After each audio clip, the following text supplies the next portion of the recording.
dos fatos que impactam a sua vida e de tudo o que acontece no Maranhão, no Brasil e no mundo. Análise política, econômica, cultural e esportiva, prestação de serviços, trânsito em tempo real e o dia a dia da UFMA. Jornal Rádio Universidade. Segunda a sexta, 7h10 da manhã, na Universidade FM.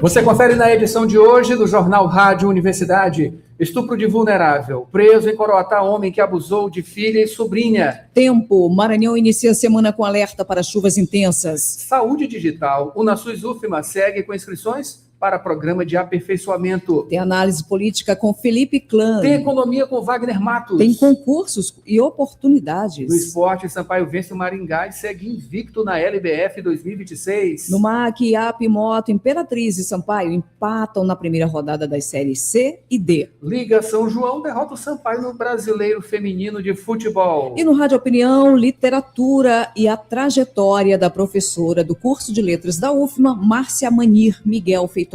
Tudo isso e muito mais agora no novo Jornal Rádio Universidade.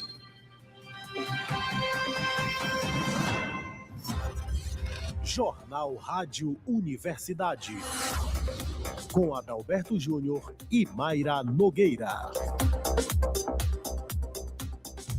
Bom dia a todos, bom dia, Mayra Nogueira. Bom dia, Adalberto Júnior, bom dia, ouvintes que acompanham o Jornal Rádio Universidade agora. Nesta segunda-feira, Mayra Nogueira, dia 6 de abril de 2026, um dia histórico, pelo menos para a gente aqui do Jornal Rádio Universidade, um novo jornal, mais extenso, mais informação, convidados, né? Muitos convidados, participações, você vai ficar sabendo aqui durante a semana, né? A cada dia uma novidade, claro, e a mesma iniciativa de sempre do Jornal Rádio Universidade de trazer informação com responsabilidade para você, nossa audiência mais do que especial. Nesses 40 anos de Rádio Universidade, é só talento no ar, são 40 anos de talentos no dial, no FM maranhense, né? 106,9. Mayra Nogueira, hoje, segunda-feira, dia 6 de abril, Dia Mundial da Atividade Física. É Dia Internacional do Desporto ao Serviço do Desenvolvimento e a Paz. Dia Internacional da Assexualidade. Dia do Tartan,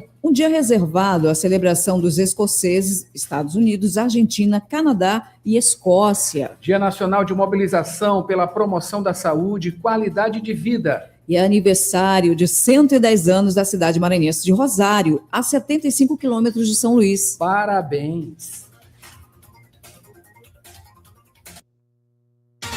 Universidade FM alcança mais de 30 municípios maranhenses e o mundo. Manchetes do dia.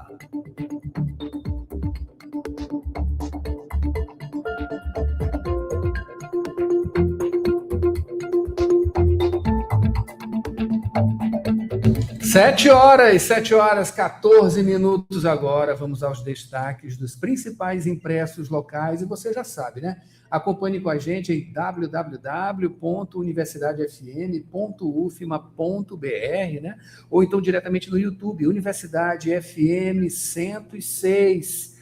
Lá você pode baixar também no nosso site o nosso aplicativo oficial da Rádio Universidade, que tem muita informação sobre a rádio de uma maneira geral, né? Tem as notícias também e, claro, vídeo, áudio, você confere tudo por lá no nosso aplicativo oficial, www.universidadefm.ufma.br, é só ir lá baixar.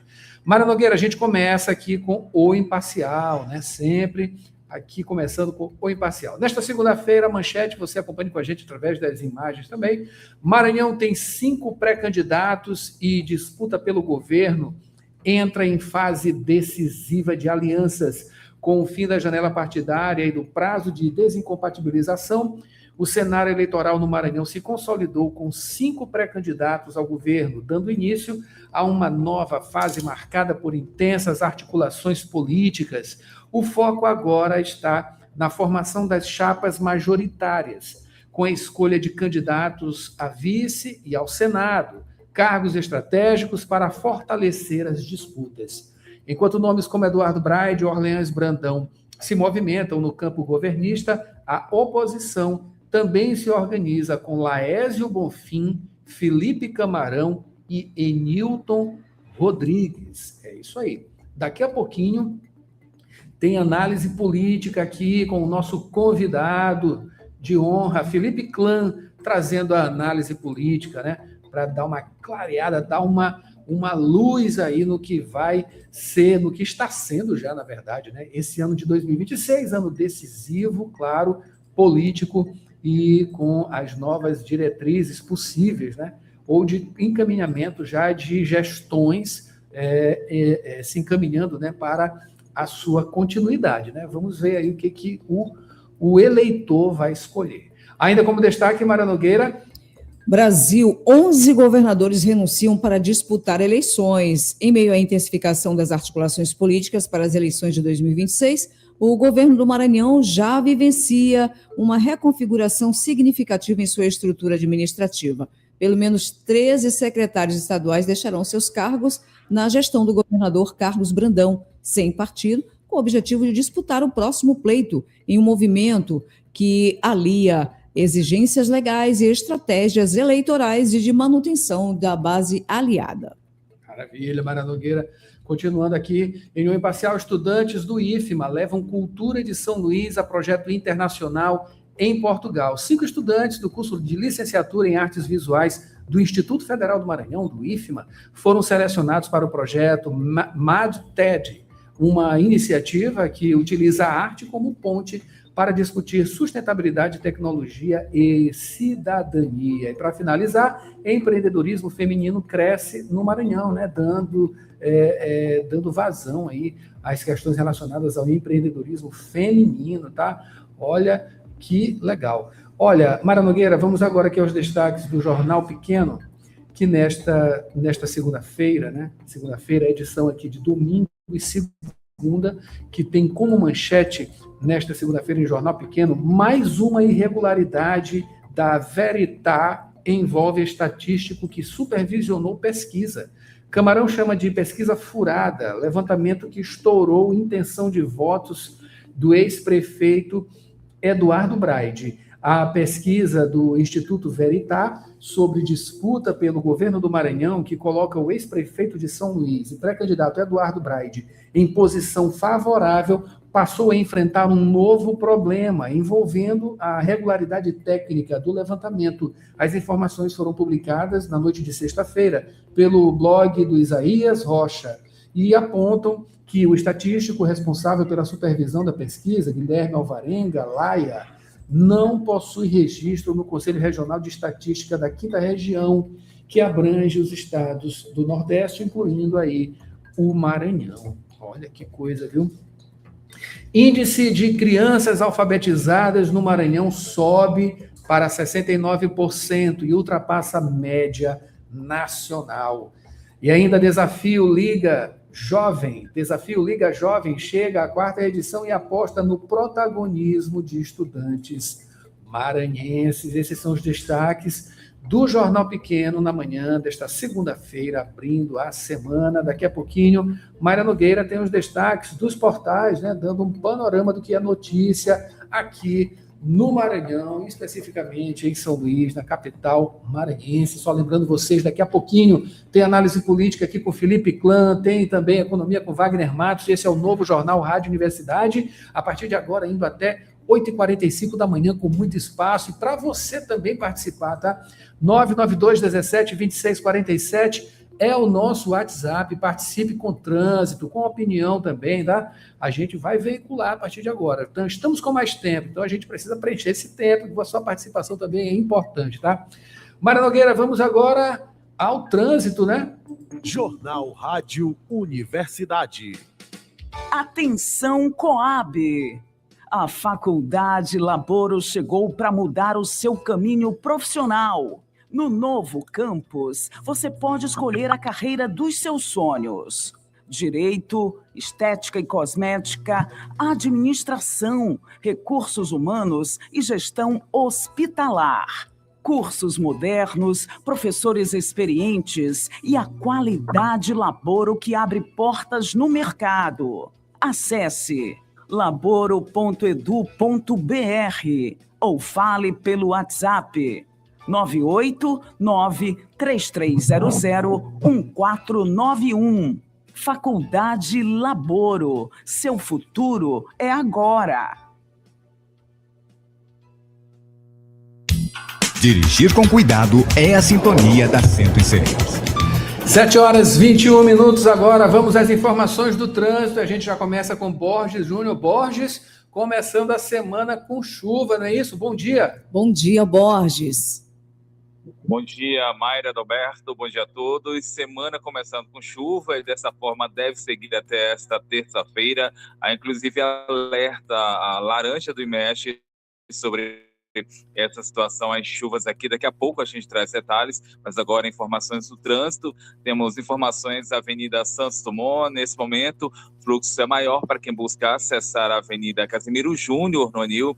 Nesse acesso, a concentração de veículos ela é maior na altura da Escola Divina Pastora, ali nesse trecho. A gente lembra, há um conjunto semafórico que, somado aí, então, a quantidade de veículos nesse horário, a questão do fluxo acaba ficando retendo aí, provocando retenções por conta aí dessa dinâmica nesse horário ali na Avenida Santos Dumont para acessar a Casimiro Júnior, deixando, portanto, então, o trânsito mais lento. E como você disse, Adalberto, a gente reforça aqui, lembra, choveu durante a madrugada, as vias seguem molhadas ainda, é importante que os condutores se mantenham atentos, pratiquem a direção defensiva, redobrem a atenção, a prudência para que se evite aí acidentes. De momento, então, Adalberto, são essas as informações, reforçando, então, o trânsito de Divina Pastora, sentido Casimiro Júnior, ele segue fluindo, apesar de bastante intenso. Já no viaduto do Café,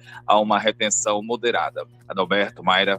Obrigado, Borges. Aqui pelo Waze.com, você acompanha com a gente aqui o mapinha através dos modais de vídeo da Rádio Universidade, no site, no aplicativo e também no YouTube da 106, Avenida dos Franceses, Borges, no sentido centro. A coisa tá complicada, viu? Trânsito com muita retenção neste momento agora. A Avenida São Marçal também tem um pequeno trecho ali, a partir do Colégio São Vicente de Paulo, né? No sentido centro, até ali o retorninho, né? Que vai para a Avenida Kennedy e seguindo a Getúlio Vargas, tá? O trânsito segue com retenção no sentido centro. Aqui a Avenida dos Portugueses a gente já até esperava, né? Sempre quando tem uma chuva também, né? Sempre o trânsito fica um pouquinho com mais de retenção, né? Aqui na entrada da Itaquibacanga, portanto, trânsito com retenção, indo aqui pela Avenida dos Portugueses, nas imediações do Parque Botânico da Vale, trânsito com retenção nas primeiras horas da manhã. Outro ponto que a gente pode trazer por aqui, Borges, também, né, a Avenida Carlos Cunha, né, ali que, claro, né, a Ponte Bandeira Tribuzzi, para dar acesso à Ponte Bandeira Tribuzzi, o trânsito pela ponte está fluindo, né, está fluindo neste momento, mas a avenida de acesso já está começando a ter retenção durante toda aquela, né, por toda aquela extensão que vai ali do elevado do Jaracati até a entrada da Ponte Bandeira Tribuzzi. Olha, fique ligado, vai ter mais trânsito constantemente aqui no Jornal Rádio Universidade, né? Novo Jornal Rádio Universidade, com informações sobre trânsito aqui, claro, Borges volta, e a gente também aqui com o mapa do Waze.com, e você pode participar. 99217-2647 é o nosso WhatsApp e a sua participação. Vamos ao noticiário, Mayra. Aposentado, aposentada, você não perdeu o seu valor. E o Simproecema sabe disso. Por isso, valorize os aposentados pela sua experiência, seu legado e amor à educação. Você aposentado e aposentada é importante para o Simproecema. Associe-se já e usufrua de benefícios exclusivos. Aposentado sim, inativos nunca. Educador sempre. Simproecema, fortalecendo a luta com unidade, ação e compromisso. Raimundo Oliveira, presidente. Notícias da cidade. Vamos aqui às notícias da cidade. Borges Júnior começando, né? Lamentavelmente, por esse tipo de notícia. Estupro de vulnerável, preso em Coroatá, homem que abusou de filha e sobrinha. Pelo amor de Deus. Adalberto, o homem ele foi identificado como Raimundo Nonato Ribeiro dos Santos, de 49 anos. A prisão aconteceu após serem sido encontrados vídeos nesse material. As imagens atestam os abusos sexuais. Crimes contra crianças, contra essas duas menores, aconteceram no bairro União, no município de Coroatá, 279 quilômetros aqui da capital, aqui de São Luís. A denúncia ela foi feita pela própria mãe de uma das vítimas, uma criança de apenas 6 anos de idade. De acordo aí com a Polícia Militar, a mãe dessa criança, ela relatou ter encontrado no celular do companheiro imagens que registravam esses abusos cometidos contra a própria filha. Ainda de acordo com os policiais, as imagens mostram o homem praticando atos libidinosos com a criança. Durante então a abordagem, o Raimundo Nonato Ribeiro dos Santos, ele ainda tentou resistir à prisão, alegou que não teria cometido crime porque não houve conjunção carnal, colocações que não se sustentaram. Agora, as investigações também apontaram que esse homem ele teria abusado de uma segunda vítima, uma menina de 8 anos. Essa criança é sobrinha da companheira dele. Durante, então, a abordagem, o acusado disse ainda que as próprias crianças teriam se aproximado dele com esse intuito e teriam, então, praticado os atos, versão que também não se sustentou diante, então, da gravidade das provas encontradas. O Raimundo Nonato Ribeiro dos Santos, ele foi preso e segue à disposição da Justiça. Adalberto, Mayra. Borges, a cara de pau aí, ela não tem limite, né? Não tem limite para essa defesa aí. Terrível, viu? 7h28 agora, Mayra Nogueira. Borges, continuando aqui, vamos falando aqui sobre a saúde digital. UnaSUS UFMA segue com inscrições para o programa de aperfeiçoamento. Mais detalhes, Borges. Exatamente, Mayra, a Universidade Federal do Maranhão, por meio da UnaSUS e em parceria com a Secretaria de Informação e Saúde Digital, segue com inscrições abertas. Essas inscrições para o Programa de Aperfeiçoamento em Saúde Digital 1. Essa iniciativa ela é gratuita, é autoinstrucional, aberta a todos os públicos, pessoas interessadas podem participar.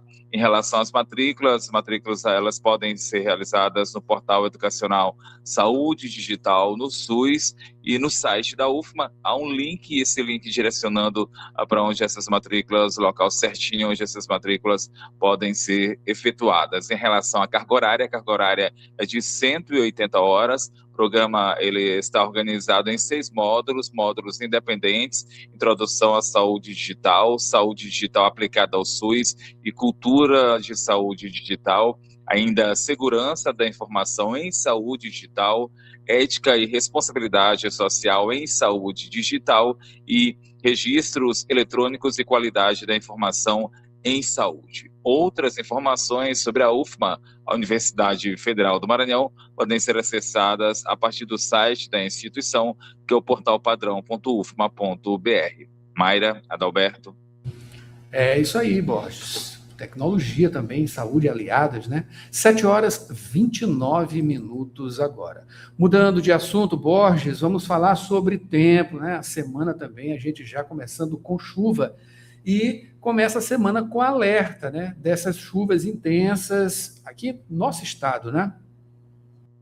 Exatamente, Adalberto, alerta aí Instituto Nacional de Meteorologia e MET está valendo desde o dia de ontem, desde esse domingo, vai seguir até amanhã, até esta terça-feira, alerta amarelo de chuvas, o grau é de perigo potencial. Nesse caso, podem então ocorrer precipitações entre 20 e 30 milímetros por hora, existindo também a possibilidade de se atingir os 50 milímetros por dia. Além disso, além desse quadro, tem também a situação relacionada aos ventos, que podem atingir aí velocidade de 40 a 60 quilômetros por hora. Esse alerta, ele segue valendo, como dissemos, até amanhã, até esta terça-feira, e lembrando que em casos de situação de emergência, tanto a Defesa Civil quanto o Corpo de Bombeiros podem ser acionados. A Defesa Civil pelo telefone 199 199 e o Corpo de Bombeiros pelo 193. Adalberto, Mayra. É isso aí, Borges, muito obrigado pelas informações, né? E alerta de chuvas. E por falar em chuvas, né, Mayra Nogueira, vem aí a previsão do tempo. Isso, Adalberto. Previsão do tempo e tábua de maré. 7h31, nesta segunda-feira, 6 de abril de 2026, São Luís e o Maranhão terão tempo predominantemente nublado, com o sol em algumas áreas. A previsão indica uma chuvinha à tarde, com temperatura atual em torno de 25 graus, umidade alta de 92% e ventos leves de 6 km por hora. Condições atuais, a visibilidade é de cerca de 8 quilômetros, pressão atmosférica em 30 polegadas e índice UV baixo, 1. A cobertura de nuvens está em 59%, sem precipitação no momento. Detalhes do dia: manhã com nuvens e sol, tarde com possibilidade de chuva leve, condições semelhantes se estendem ao estado do Maranhão sem alertas graves. Adalberto agora traz tábua de maré. É isso aí, Mayra Nogueira. Aqui na previsão de tábua de maré, nesta segunda-feira, dia 6, pré-amar, a primeira acontece logo mais, às 9h04 da manhã, com 5,5 metros. A segunda será às 9h36 da noite, com 5,2 metros. Baixa-mar, a primeira aconteceu às 3h08 da madrugada, com 1 metro. A segunda será às 3h31 da tarde, com 0,8 metro.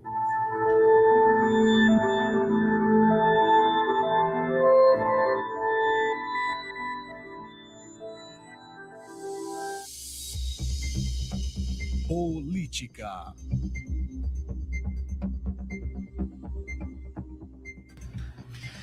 Sete horas e 32 minutos agora, vamos estrear nossa coluna de política aqui, claro, com uma figura que está sempre com a gente para trazer essas análises, e é uma satisfação muito grande para mim, na coordenação de jornalismo da Rádio Universidade, poder contar com essa participação luminosa, né, de Felipe Klan aqui com a gente, né? Essa figura que já acompanha a gente aqui há um bom tempo, né, Felipe? E, claro, contando, claro, com essa simpatia, né? Essa classe de Felipe Klan, trazendo as notícias da política para a gente. Felipe, seja bem-vindo aqui à Rádio Universidade. Bom dia.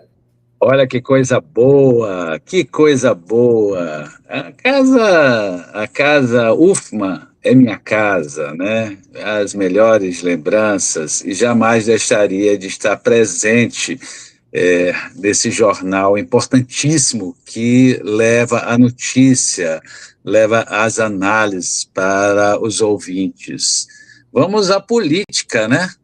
Vamos à política. Parece que essa questão aí do tempo, né, tem muito a ver com a política.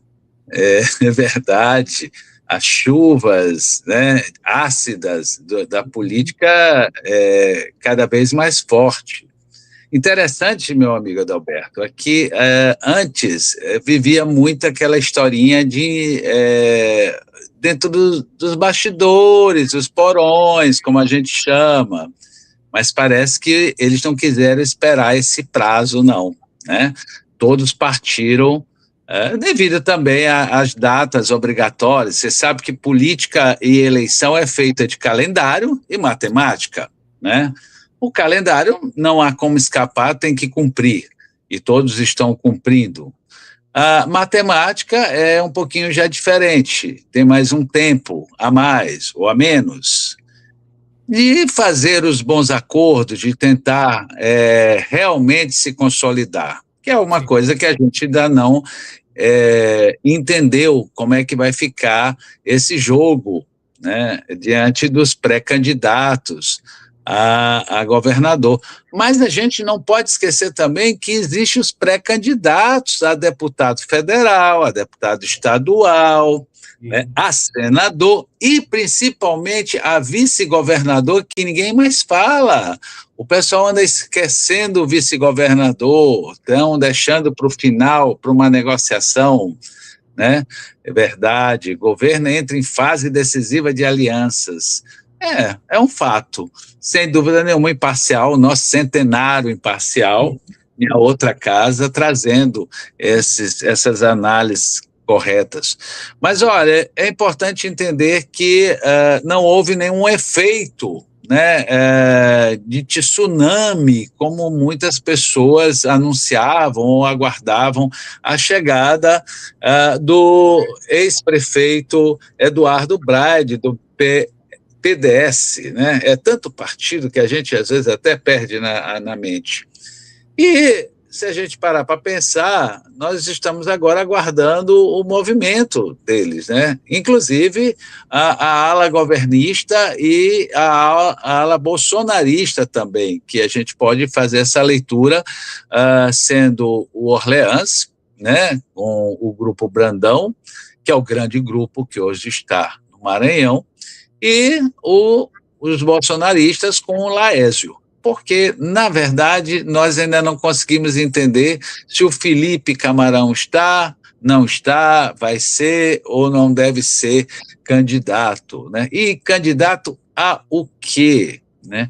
Eu acho que nós ainda continuamos aquele velho ritual da oposição, né, amparada em processos jurídicos, né, em apadrinhamentos da esfera federal, tentando constranger e causar um mal-estar muito grande que em nada serve.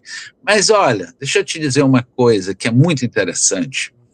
Essa eleição, né, vai exigir dos pré-candidatos, sejam quem for, se for Eduardo, o Laésio, o Orleans, o Felipe Camarão, tanto faz. Isso é um problema que eles têm que resolver e têm que se apresentar para que as pessoas possam dizer se tem interesse ou não, né, na pré-candidatura deles. Mas mais importante do que isso são as propostas. Não aquela velha coisa de plano de governo, aquilo é uma coisa cansativa que registra no cartório, aí durante o governo, cumprir tantos %.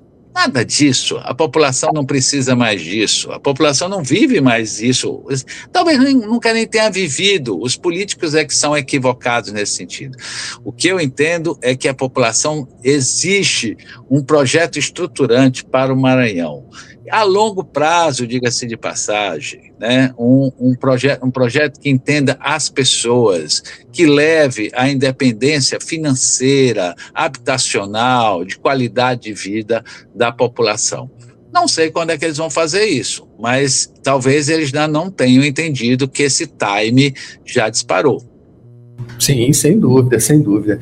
Felipe, tudo diz respeito, né, ao que vem a partir de agora, né? A gente acabou de passar por esse período, né? Você falou que o calendário ele é extremamente importante. A política é calendário, né? E são várias datas aí para serem cumpridas e tal. Teve a mais recente etapa, que é justamente o período de desincompatibilização. Enfim, para a gente finalizar essa primeira participação desta jornada que a gente vai ter por aqui, né, inclusive com esse ano muito representativo por conta das eleições, o que vem agora, né?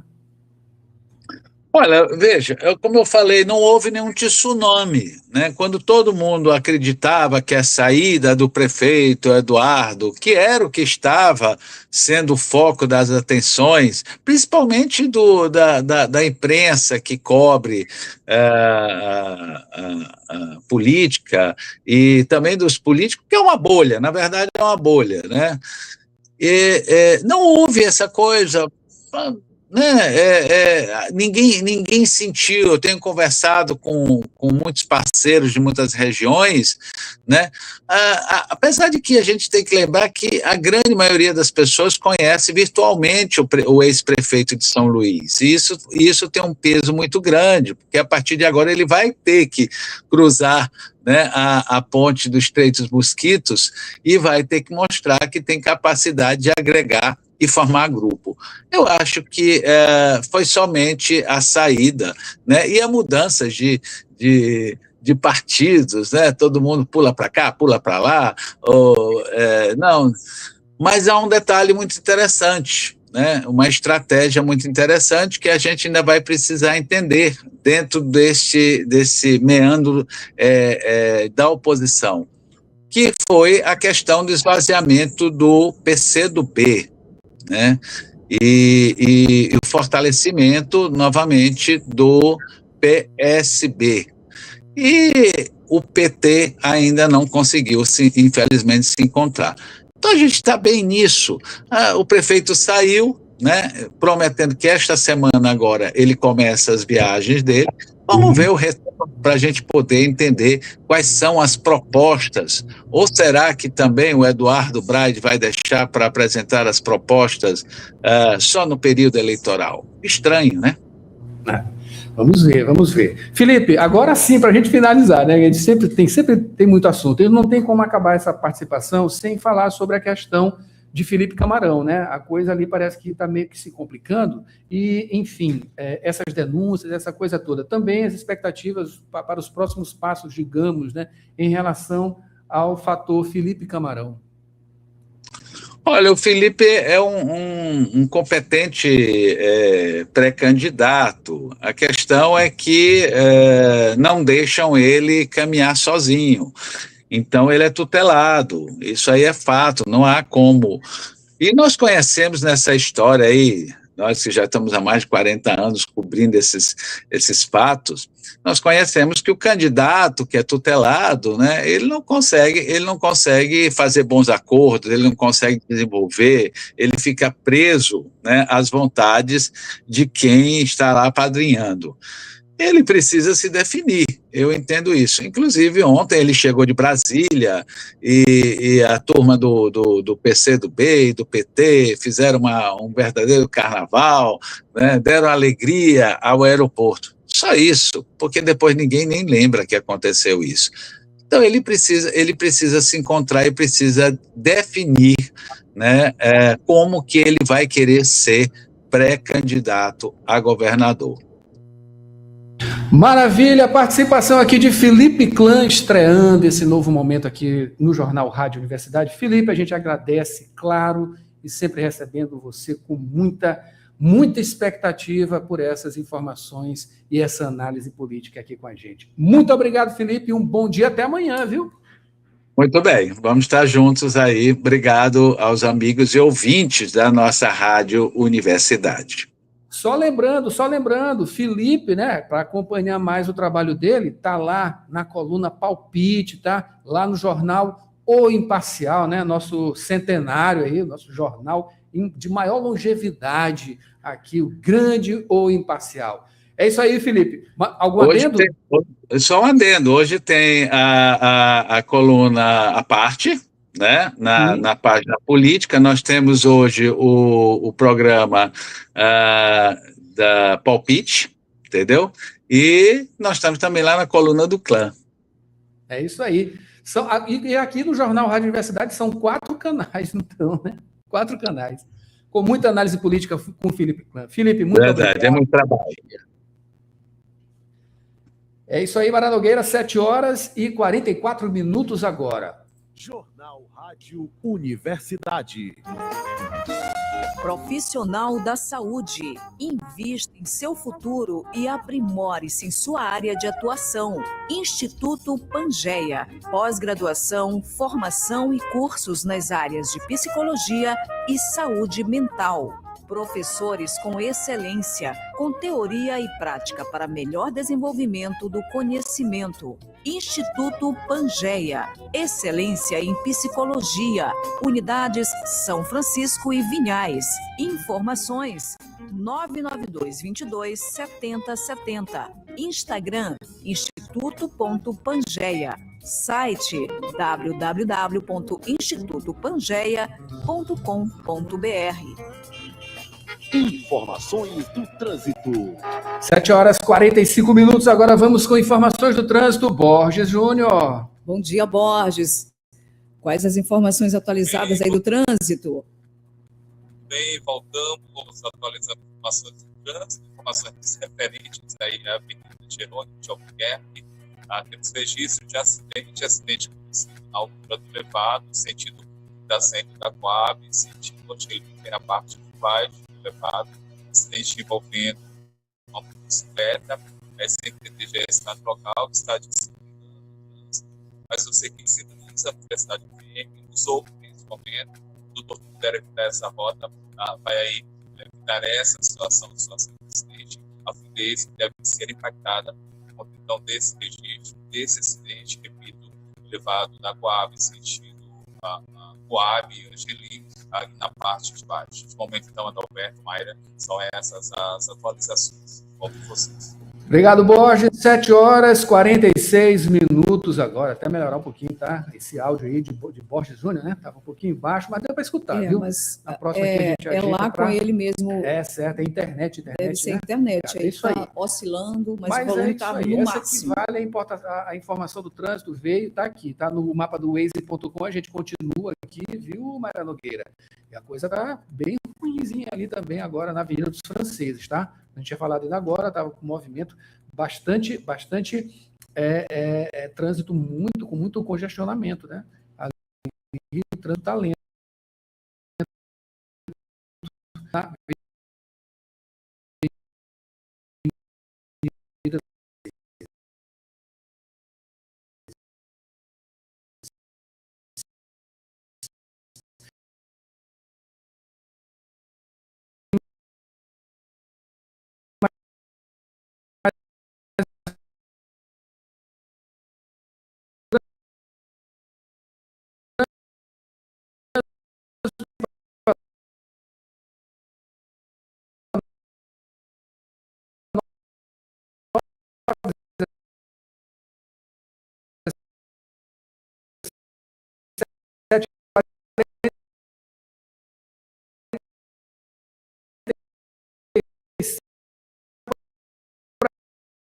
Aqui no Mayra Nogueira, Mari Silva Mourão, bom dia, Adalberto, equipe, uma abençoada semana a todos nós, com certeza, viu, Mari? Ronaldo Teixeira, Sofia, Maria Helena, Adriana, e lá no Turu, né, o pessoal acompanhando a gente, Johnny Ribeiro, acompanhei Maria Fernandes. Que quem está também é Heraldo, inclusive parabenizar, pois ele é um excelente profissional e o programa a partir de amanhã. Com muita informação do esporte, né? E, claro, as pessoas se encontram aqui na Rádio Universidade, né? É isso aí. Quem está também acompanhando, Adalberto, um recado rapidinho, Josimar, que está aí no bairro Ivar Saldanha. Bom dia, bom trabalho a todos do Jornal Rádio Universidade, parabéns pela nova roupagem.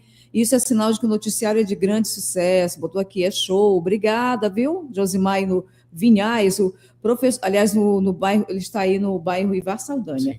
Quem está no Vinhais é o Estélio Lima com a Janice. Professor Ribeiro acompanha também a gente, o Renato Gomes em Passo Lumiar, o Evandro na Forquilha e o Chicão diretamente de Alcântara. Maravilha, todos participando aqui, 992-17-2647, esse é o seu WhatsApp, não é nem da Rádio Universidade, é o seu, porque você pode usar a hora que você quiser.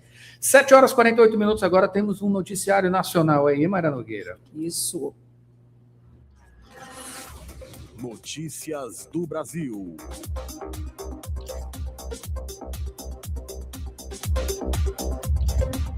7h49 agora, vamos aqui ao noticiário nacional, né, trazer algumas manchetes para você ficar por dentro do que acontece no ambiente nacional. A gente começa aqui com a manchete de O Globo. Acompanhe com a gente nos modais de vídeo, no YouTube, no site e também no aplicativo oficial da Rádio Universidade. Em O Globo, trunfo nas urnas. Ex-gestores da área de segurança disputarão eleições em 12 estados. Preocupação da população com violência incentiva candidaturas de ex-secretários e comandantes das polícias nas 5 regiões. É isso aí, né? Investida do pessoal da segurança, claro, né? Segurança que, inclusive, vai ser assunto também semanal aqui no Jornal Rádio Universidade, com Paulo Henrique, trazendo comentário também, né? Mais um dos convidados da Rádio Universidade para essa análise aqui no Jornal Rádio Universidade. Mayra Nogueira, em o estado de São Paulo tem o quê? No estado de São Paulo, a manchete é: Casal Moraes adquiriu em 5 anos imóveis à vista por 23,4 milhões. Patrimônio imobiliário do ministro mais do que triplicou desde sua indicação ao STF em 2017. Moraes e a mulher não se manifestaram. E Toffoli usou aviões de empresários para 3 viagens a resort. O ministro viajou em aviões da empresa ligada a Daniel Vorcaro, de empresário de mineração e de advogado que comprou sua fatia no resort. Para finalizar, Mayra Nogueira, aqui as manchetes nacionais, em Folha de São Paulo: estímulos à economia devem superar 740 bilhões de reais em 2026, ano eleitoral. Puxado pelo BNDES, valor é mais que o dobro do visto em 2025.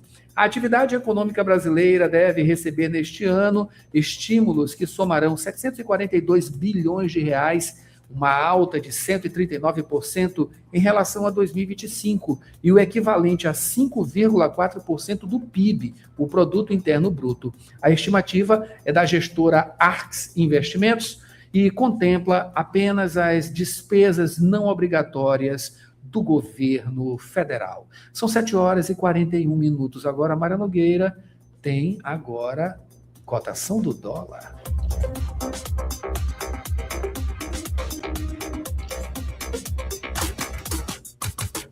Cotação do dólar e do euro. 7h51 agora. A cotação do dólar, hoje a moeda teve alta de 0,05%, na cotação está a R$ 5,15. O euro foi baixa, né, de 0,36%, sendo cotado a R$ 5,95. Agora temos a análise de economia com Wagner Matos, né? Wagner Matos que vai estar ao vivo aqui com a gente, né? Continuando sua participação, só que em formato ao vivo, não é isso, Wagner? Bom dia, seja bem-vindo aqui ao Rádio Opinião. O Rádio Opinião não, o Jornal Rádio Universidade. Muito bom dia, Adalberto, Mayra e meus amigos da Rádio Universidade. É uma satisfação aí da gente estar participando ao vivo para falar sobre a nossa economia. A internet está um pouquinho prejudicada, viu, Wagner? Mas a gente vai tentando aqui. Qualquer coisa, se cortar o sinal, né? A gente dá uma pausa e volta daqui a pouquinho para continuar com esse noticiário, né? E essa análise política. Aliás, análise da economia, não é isso, Wagner? Nessa quinta-feira aí, de acordo com as informações, o Ibovespa fechou próximo à neutralidade, né? Com ligeira alta de 0,05%, fechando 188 mil pontos, né? Na semana teve alta de 3,58%. Enfim, dólar fechando igualmente sem amplitude, com alta de 0,05%, R$ 5,15. A gente acabou de dar aí a cotação do dólar já nessa segunda-feira. Mas, Wagner, as questões relacionadas aí ao conflito, né, Estados Unidos e o Irã, né, continuam e o Estreito de Hormuz, né, continuam regendo, claro, as coisas, as turbulências da economia, né? Enfim, o que a gente tem de expectativa? Será que, se é que você está me ouvindo, não é isso, Wagner? O sinal aqui parece que congelou, tá? Acho que Wagner está com a gente, mas o sinal está congelado, né? Oi, Adalberto. Tá ouvindo. Tá vindo o áudio, viu, Wagner? Wagner? A gente perdeu o sinal de Wagner. A gente vai pedir para Wagner refazer aí, no caso, a sua conexão, viu, Wagner? Perdão. A gente vai pedir para fazer a reconexão do sinal, tá? Tá um pouquinho complicado, para trazer essa análise aqui. Mayra Nogueira, Borges Júnior está vindo com informações, é isso? Daqui a pouquinho o Borges vem com informações. Enfim, a gente vai puxar por aqui, então, o Rádio Opinião. Tem o break, é isso? Então, vemos de break, depois Rádio Opinião. Se Wagner não conseguiu o contato, a gente vai conseguir daqui a pouquinho. 7h54 agora. Jornal Rádio Universidade. com Adalberto Júnior e Mayra Nogueira.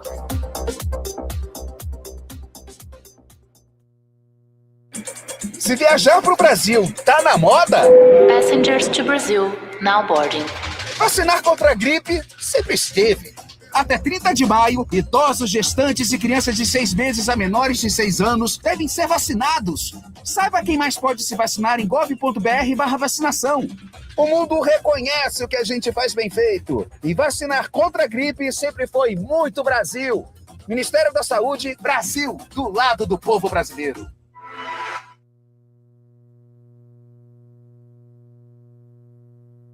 Sete horas e 55 minutos, agora 7 horas e 55 minutos. Trazendo o Wagner de volta. Wagner, agora o sinal está um pouquinho melhor, né? Enfim, estava falando sobre as questões relacionadas ao Irã, né? O Irã, o Estreito de Hormuz ali, e esse conflito com os Estados Unidos. Tem uma expectativa, claro, né? De cessar-fogo, enfim, negociações, mas os impactos do que está acontecendo, né, em relação ao petróleo ainda estão muito fortes, não é isso?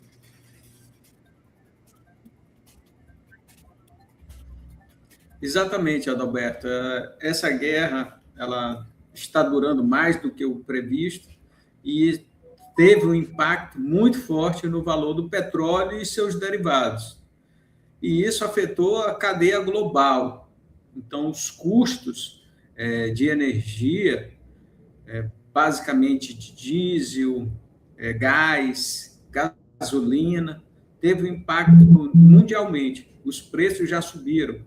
E isso já afetou o custo logístico de todas as mercadorias e produtos e serviços oferecidos no país. E aqui no Brasil não é diferente. Então, existe já aí uma preocupação muito forte do agronegócio brasileiro, principalmente aqui na nossa região, que já teve aí essa escalada de preço do diesel. Estamos em plena colheita da safra. Então, existe aí já um impacto nas margens desses produtores, que já tem uma margem apertada. E aí, além disso, nós temos aí a alta do frete marítimo, né, que também compõe essa parte de exportação nossa do agronegócio. Isso acaba encarecendo os nossos produtos. Então, a gente torce que seja resolvido logo esse problema, para que a gente tenha a normalização dos preços. Vai demorar um pouco, né? Mas a expectativa é que, quanto mais cedo ocorra esse acordo, a gente possa ter efeito aí nos preços do petróleo. É isso aí, Wagner. As expectativas não são muito boas, né? A gente sabe disso. Mas em relação aqui ao quadro nacional, né? Pelo menos, e a manchete, e eu trago aqui essa manchete para você falar um pouquinho, em Folha de São Paulo, estímulos à economia devem superar 740 bilhões em 2026, ano eleitoral. Isso é um aumento, né? Um aumento em relação a 2025. Enfim, isso gera boas expectativas, né? Exatamente, Adalberto. Então, um ano eleitoral, ele sempre tem esse impacto muito forte na economia. E como a gente tem esse dinheiro do fundo partidário e do fundo eleitoral, então todo esse dinheiro acaba entrando na maioria dos estados onde a gente vai ter aí um gasto de contratações de profissionais, custos logísticos, enfim, tudo que envolva o processo eleitoral. E aí, com isso, a gente tem aí algumas atividades voltadas aí ao social, que também tem um impacto aí muito forte e gera benefícios à população e também, consequentemente, no comércio, no varejo, enfim, a gente tem esse aquecimento da economia com a entrada desse dinheiro no país todo.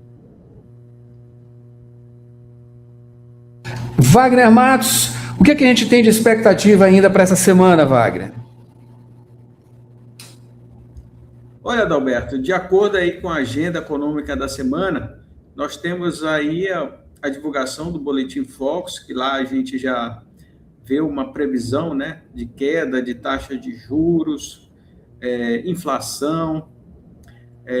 Também vai ser divulgado essa semana o IPCA, que é a inflação oficial do país, do mês de março fechado. Isso aí é um grande indicador para que a gente acompanhe como é que está o comportamento dos preços, quais foram as categorias que sofreram mais impacto, né, de preços. Então, a gente deve ter aí já um resíduo aí de alta de preços dos combustíveis, consequentemente deve estar influenciando nos preços do alimento. Enfim, a gente tem que estar acompanhando esses dados oficiais aí que o IBGE proporciona para a gente olhar aí nos detalhes. E aí a gente tem a leitura fechada aí também do comportamento da inflação na cidade de São Luís, que serve de referência para o nosso estado. Maravilha, Wagner Matos aqui com a gente com análise da economia ao vivo aqui com a gente. Wagner, muito obrigado, tá? E continuar com a gente aqui nesse novo momento do Jornal Rádio Universidade, uma satisfação muito grande ter você aqui e a gente continua essa jornada, né, que já tem alguns anos. Maravilha, viu? Eu que agradeço, meu amigo. Um abraço para você, para minha amiga Mayra e semana a todos. Obrigada. Até mais. Obrigada, Wagner. Até mais. Muito obrigado, Wagner. 7 horas, aliás, 8 horas, Mayra Nogueira, e 1 minuto. É hora de Rádio Ciência. A gente volta já, viu? Mapeamento com geotecnologias pode auxiliar gestão de resíduos sólidos em São Luís. Você sabe o que é geoprocessamento? Eu sou Bruno Goulart e já está no ar mais uma edição do Rádio Ciência. Pesquisa, produção científica e as discussões do ambiente acadêmico. Rádio Ciência. As notícias do universo científico. De segunda a sexta, agora em 4 horários. 8 da manhã, 2 da tarde, 6 da tarde e 9 da noite. Na Universidade FM. O programa Rádio Ciência tem o apoio da FAPEMA, Fundação de Amparo à Pesquisa e ao Desenvolvimento Científico e Tecnológico do Maranhão.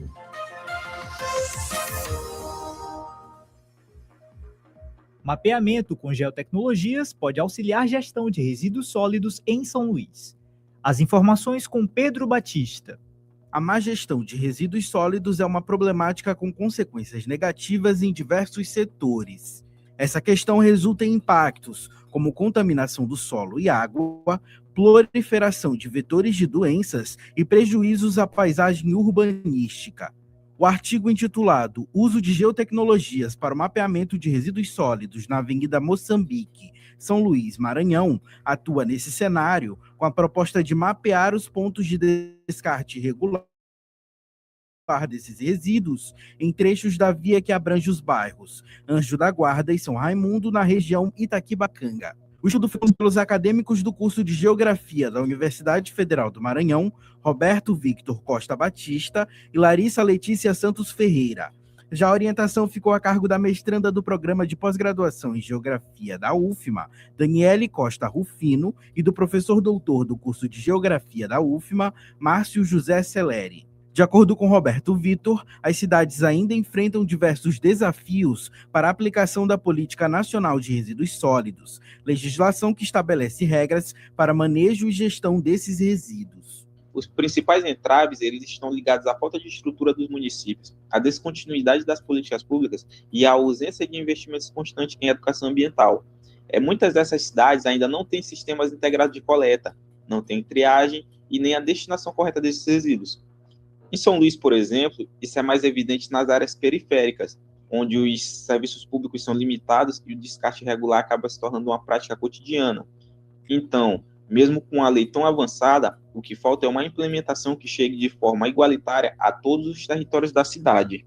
A pesquisa fez uso de geotecnologias, ou seja, conjunto de ferramentas usadas para coletar, processar e analisar dados geoespaciais. Uma dessas tecnologias utilizadas no estudo foi o timestamp, que registra fotos com informações sobre coordenadas geográficas em GMS, graus, minutos e segundos, tudo pelo celular. Esse recurso foi importante porque, ao longo do processo, os pesquisadores fizeram visitas à Avenida Moçambique com o objetivo de monitorar os pontos de descarte de resíduos sólidos. A validação de cada informação coletada foi verificada via Google Maps e inseridas no Google Earth, como parte do processo de identificação desses locais. Os resultados destacam diversos pontos de descarte ao longo da avenida, principalmente nas áreas de maior circulação de pessoas e pouca infraestrutura. A partir disso, essas informações elas vão nos ajudar a entender que o descarte irregular não é apenas a falta da consciência individual, mas também é uma ausência de políticas públicas contínuas e de serviços eficientes. Além do mais, a pesquisa ela também comprovou que o uso dessas geotecnologias pode ser um aliado estratégico para o planejamento urbano e ambiental desses bairros periféricos de São Luís. Os pesquisadores observaram resíduos de construção civil, como entulhos, restos de concreto, tijolos e areias, concentrados mais ao norte da via. Em alguns casos, eles foram descartados de forma irregular em calçadas. Já os resíduos urbanos, compostos por lixo domiciliar, restos orgânicos e materiais recicláveis, estavam acumulados em terrenos baldios distribuídos ao longo de toda a via, com maior concentração em áreas residenciais. A presença de resíduos provenientes de atividades comerciais, embalagens plásticas, caixas de papelão e outros foram localizados perto de pequenos comércios e feiras. Segundo Roberto, estudos como esse são fundamentais para a criação de novas ações e políticas públicas voltadas à solução do problema de descarte irregular de resíduos sólidos. Estudos e pesquisas com essa temática, elas são importantes porque elas vão produzir informações que podem orientar futuras políticas públicas. Ao mapear com precisão onde estão esses pontos de descarte, é possível planejar melhor as ações de coleta, limpeza e de conscientização. Esses dados eles podem ajudar gestores, escolas e a própria comunidade a compreender o problema de forma integrada. Além disso, pesquisas assim, elas vão reforçar o olhar geográfico, que vai unir o espaço físico e o espaço social. Quando a gente entende o território a partir de dados concretos, ele fica mais fácil de se construir soluções que sejam sustentáveis e que respeitem as desigualdades existentes. O artigo foi apresentado e vai ser publicado nos anais do 4º workshop do NEPA, Núcleo de Estudos e Pesquisas Ambientais da UFMA. Também foi conduzido no âmbito do LEPENG, Laboratório de Extensão, Ensino e Pesquisa em Geografia da UFMA. Pedro Batista, Jornalismo, Universidade FM. Lembre-se, se você, cientista e pesquisador, quiser apresentar o seu trabalho aqui no Rádio Ciência ou no Rádio Ciência Entrevista, entre em contato pelo Instagram, @Rádio Universidade FM. Tome ciência. E o geoprocessamento, você sabe o que é? O geoprocessamento é o processamento de dados georreferenciados, ou seja, informações espaciais de uma determinada localização na superfície da Terra. Utiliza tecnologias como GPS, sensoriamento remoto, que é uma técnica para obter dados sobre um objeto sem contato físico. Por meio dele, são produzidos mapas temáticos, relatórios e outros produtos que auxiliam na tomada de decisões em diversas áreas como planejamento urbano, agricultura e engenharia. Você sabia? Tome ciência! Pesquisa, produção científica e as discussões do ambiente acadêmico. Rádio Ciência. As notícias do universo científico. De segunda a sexta, agora em 4 horários. 8 da manhã, 2 da tarde, 6 da tarde e 9 da noite. Na Universidade FM. O programa Rádio Ciência tem o apoio da FAPEMA, Fundação de Amparo à Pesquisa e ao Desenvolvimento Científico e Tecnológico do Maranhão.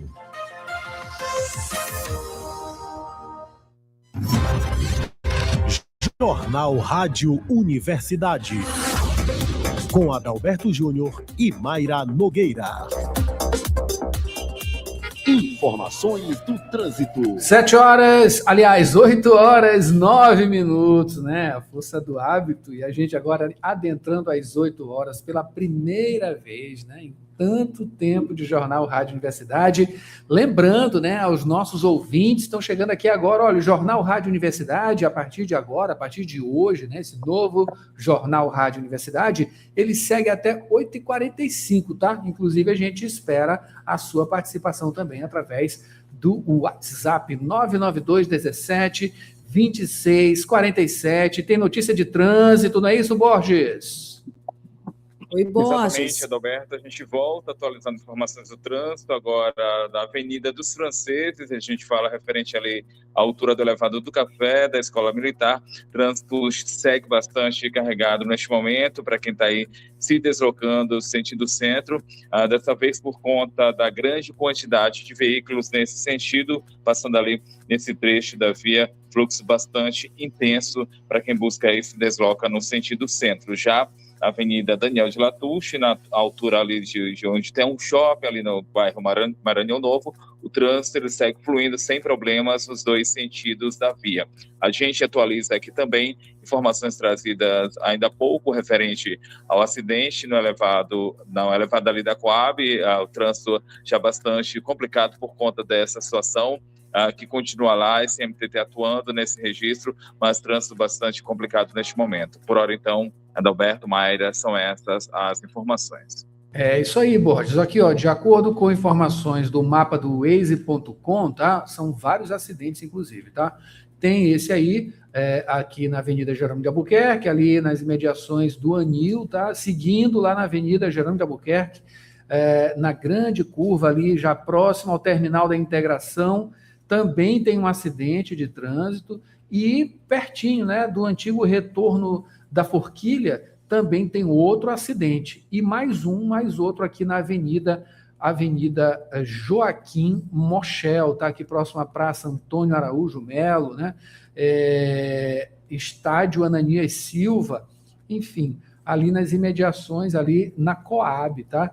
Vários acidentes, portanto, e o trânsito muito, muito demandado nas primeiras horas desta manhã, tá? Olha, tá complicado aqui em vários setores aqui, várias avenidas, tá? Mas é isso aí, é o trânsito de São Luís, né? Nesse dia já agitado, nesta segunda-feira, começo de semana. 8h12 agora. Mayra Nogueira, o que é que vem agora? Na volta temos aí as dicas de concursos e oportunidades. É isso aí.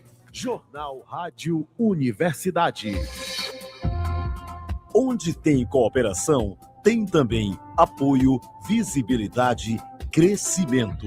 Por isso, é muito importante que a sua indústria faça parte do sindicato patronal do seu setor. O sindicato representa a sua empresa perante o governo, lidera negociações coletivas, é fonte de informação segura e um importante caminho para as oportunidades. Associe-se aos sindicatos filiados à Federação das Indústrias do Estado do Maranhão. Acesse www.fiema.org.br.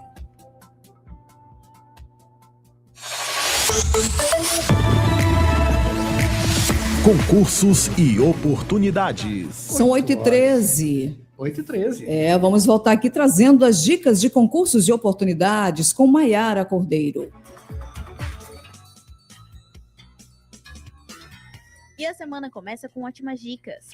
Iniciando com o concurso público da Prefeitura de Humberto de Campos, a 153 quilômetros de São Luís. São 109 vagas de níveis fundamental, médio, técnico e superior para os cargos de procurador, psicólogo, auxiliar de serviços gerais, professor de educação infantil, entre outros. Inscrições até o dia 16 de abril no site institutojkma.org. Taxas de R$ 76 a R$ 118. Inscreva-se! Continuando com o programa de Jovem Aprendiz dos Correios. São 548 vagas, além de formação de cadastro de reserva, destinada a estudantes de 14 a 21 anos que estejam cursando, no mínimo, o 9º ano do ensino fundamental. Inscrições até o dia 11 de abril pelo site procel.correios.com.br. Não perca! Finalizando com o concurso público de Feira Nova do Maranhão, a 806 quilômetros da capital. São 30 vagas de níveis fundamental, médio, técnico e superior para os cargos de auxiliar de serviços gerais, técnico em saúde bucal, fiscal de vigilância sanitária, farmacêutico, entre outros. Inscrições no site concursos-icap-to.com.br até o dia 27 de abril. Taxas de R$ 90 a R$ 140. Participe! Com redação de Elis Rodrigues, Maiara Cordeiro, Jornalismo, Universidade FM. 8h14 agora. Mayra Nogueira, adolescente, morre ao salvar 2 crianças de afogamento em açude. Um ato de coragem, né? Terminou em tragédia no povoado Laranja, zona rural de Balsas, né? No sul do Maranhão, 283 quilômetros de São Luís. Tá? Adolescente Jefferson Araújo de Oliveira, de 13 anos, perdeu a vida após tentar salvar 2 crianças que estavam se afogando em um açude na comunidade. De acordo com essas informações da polícia, né, mesmo sem saber nadar, Jefferson improvisou uma forma de resgate, amarrando garrafas plásticas ao redor do abdômen para conseguir flutuar, e entrou na água. Ele conseguiu alcançar e retirar as 2 crianças, evitando que o pior acontecesse, mas ao tentar retornar para a margem, as garrafas que o mantinham flutuando se soltaram. Que coisa triste, né? Sem conseguir nadar, o adolescente acabou se afogando. Que coisa triste. Redação aqui de Elis Rodrigues. 8h15, né? Vamos voltar ao ambiente nacional para falar sobre uma coisa que brasileiro gosta, que é o Pix. O Pix deve ganhar novas funções e ampliar o uso aqui no Brasil. Quem tem essas informações é Jean Costa. O Pix, sistema de pagamentos instantâneos do Banco Central, deve ganhar novas funcionalidades a partir de 2027 e ampliar ainda mais o uso no Brasil. Criado em 2020, o modelo se consolidou como um dos principais meios de transferência do Brasil e bateu recorde no ano passado, com mais de 35 trilhões de reais movimentados. Só que, apesar do sucesso, o sistema entrou recentemente no radar internacional. Isso porque o presidente dos Estados Unidos, Donald Trump, fez críticas ao Pix ao afirmar que a ferramenta prejudica empresas de cartão de crédito. No Brasil, porém, o governo reagiu e reforçou que não pretende fazer mudanças no sistema por pressão externa. Enquanto isso, o Banco Central segue com a chamada agenda evolutiva do Pix, que prevê uma série de novidades. Entre elas, o Pix Internacional, que deve permitir transferências diretas entre países, e o Pix Parcelado, pensado como alternativa ao cartão de crédito para quem hoje não tem acesso a esse tipo de serviço. Outra proposta do Pix é o uso como garantia de empréstimos, o que pode facilitar crédito para autônomos e pequenos empreendedores. Também estão em estudo pagamentos por aproximação, inclusive sem conexão com internet, além da integração com o novo modelo de cobrança de impostos em tempo real. Agência Rádio Web, produção e reportagem, Jean Costa. É isso aí, 8h17. Muito obrigado, Jean Costa, pela informação, tá? Pix. Mudando de assunto, Mayra Nogueira, Borges retorna, vai falar sobre Rio Mearim, que sobe acima do nível, alerta, deixa famílias, e isso deixa famílias, né, fora de casa, em Pedreiras, não é isso, Borges? Isso mesmo, Adalberto. 6 famílias precisaram deixar o avanço do Rio Mearim em Pedreiras que fica a 245 quilômetros aqui de São Luís. O nível do rio, ele ultrapassou os 6 metros em mais de 40 centímetros, a cota de alerta, causando alagamentos em áreas urbanas. Segundo aí a Defesa Civil, 2 bairros do município foram atingidos, com ruas ficaram completamente inundadas devido aí à elevação do nível da água. E apesar aí do cenário, a previsão é de que o rio ele apresente recuo nos próximos dias, dependendo do volume de chuvas na região. O impacto da cheia também já é sentido em outras cidades da região. Em Esperantinópolis foi registrado aumento do nível do rio neste fim de semana, no povoado Palmeiral, onde fica um balneário. Vendedores relataram que a água subiu mais de 50 metros, chegando a invadir imóveis. A Defesa Civil segue acompanhando o comportamento do Rio Mearim e as condições climáticas na região. Redação aí de Elis Rodrigues. Adalberto, Mayra. Obrigado, Borges. 8h19. A gente volta em seguida. Jornal Rádio Universidade. O Colégio Laboro cresceu. Agora, além da Cidade Operária e São Francisco, também estamos na Coab, levando o mesmo ensino médio e pré-vestibular de alta qualidade que já é marca da Laboro. Aqui, seu filho tem o padrão das escolas mais caras, mas com um preço muito mais acessível. Alto benefício, menor preço. A escolha certa para quem pensa no futuro. Acesse colégio.laboro.edu.br ou WhatsApp 989-8197-0427. Colégio Laboro, qualidade que transforma e cabe no seu bolso. 8h20 agora, Mayra Nogueira, quem vem com reportagem agora é Pedro Batista, né? Ele traz informações, olha, muito interessantes, tá? Estudantes da Universidade Federal do Maranhão realizando uma pesquisa sobre variações térmicas em áreas urbanas de São Luís, muito interessante, muito importante isso. Pedro Batista. A bacharel em Geografia pela Universidade Federal do Maranhão, Brenda Graziela Ferreira Madeira, teve como tema de monografia as variações térmicas em áreas urbanas. O trabalho de conclusão de curso de Brenda, que antes do bacharelado já era formada em Geografia, licenciatura pela UFMA, e é mestre em Geografia, Natureza e Dinâmica do Espaço pela Universidade Estadual do Maranhão, surgiu de uma necessidade de comprovar o quanto as unidades de conservação, mais especificamente a área de proteção ambiental do Itapiracó, interage com a urbanização da Coab. Brenda fala sobre a relação que a pesquisa estabelece entre os dois locais, no quesito variações térmicas. Basicamente, foi uma pesquisa que abrangeu dados oficiais do IMET e equipamentos certificados localizados nessa área mais urbana da Coab. Então, lá é uma área que passa muitas pessoas, não só de São Luís, mas da Raposa, Passo do Lumiar, Ribamar, e, consequentemente, ela é urbanizada e tem muito fluxo de pessoas que estão sobre o desconforto térmico, que é uma variável que pode indicar futuramente, ou em casos mais extremos, uma série de consequências, desde a exaustão por calor, insolação, e em casos mais alarmantes, internações. Então, a pesquisa, primeiro, ela começa abordando a questão espacial, demonstrando por imagens de satélite a questão da temperatura da superfície, que tem um contraste imenso entre a APA do Itapiracó e as áreas urbanizadas ao seu entorno. A pesquisa também mostra que o índice normativo da planta é baixo na relação entre os dois locais, o que influencia na temperatura e na umidade do ar. Também foi observado que, em questão de média mensal, 2,69 graus Celsius em período seco e 3,68 graus Celsius em período chuvoso. A diferença é grande em questão de temperatura, o que traz uma realidade alarmante no que diz respeito ao planejamento urbano.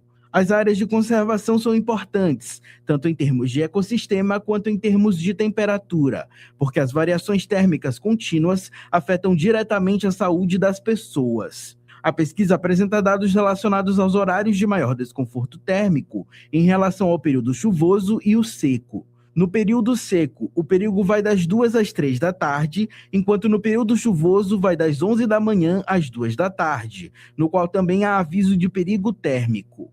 Já no Itapiracó, há apenas nível de cautela no período chuvoso e cautela extrema no período seco. A área da Coab esquenta mais rápido nas primeiras horas do dia e resfria mais tarde, em contraste com o Itapiracó, onde há um equilíbrio maior. Os dados alertam para um número muito maior de desconforto térmico na área urbana, enquanto na área de preservação ambiental é menos preocupante.